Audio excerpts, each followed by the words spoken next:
I guess best place to start would be to ask for casual fans, what are some of the benefits that the programs will see from having somebody at your position full time, working with both the men and the women all year?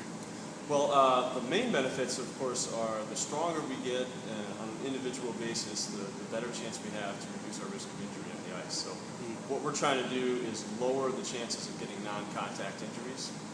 In hockey, that's typically groins, hip flexors, ankles, and knees and shoulders. So we work on a daily basis to try and strengthen those. Having somebody here every day really helps us because I can see day-to-day changes in the athletes, not only nutritionally, but in levels of hydration and so on and so forth. But we can look at their movement patterns on a daily basis and intervene as quickly as possible so they can stay healthy.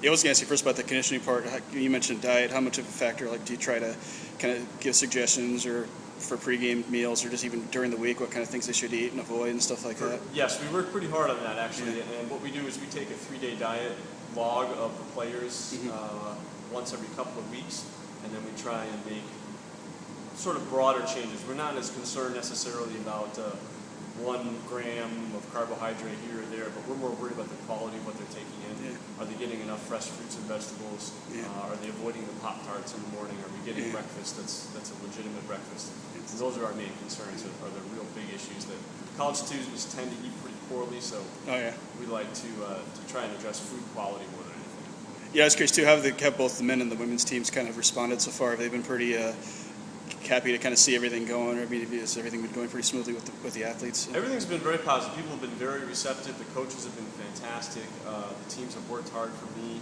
and I think it's good. I think they appreciate having somebody there that's setting difficult standards for them, but they're standards that are achievable for everybody. Oh, yeah. And that's really the foundation of confidence as a team. Is if we achieve a measured standard on a daily basis, we're going to start feeling better about ourselves, and that shows up hopefully in the wins and loss column. Yeah, I was curious too, as far as working with both the men's and the women's teams. What are some of the similarities with what you do with them, and are there things different you do with each gender? That maybe one doesn't need, or vice versa. That's a good question.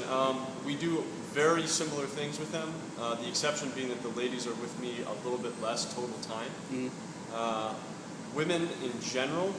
And we've tested this out, so we have individual, differences that are not on the general trend, but in general have a little bit better flexibility and joint mobility. Mm-hmm. So with the guys, we'll do some more joint mobility work, particularly in the shoulders and upper spine. Mm-hmm. With the ladies, they tend to have less of a history of basic strength work. Mm-hmm. So we work more on those types of qualities. So the guys come in to me having trained with people professionally for probably 5-6 years, give or take. The ladies may have never had anybody or are just really kind of getting started there. So we need to address those basic qualities.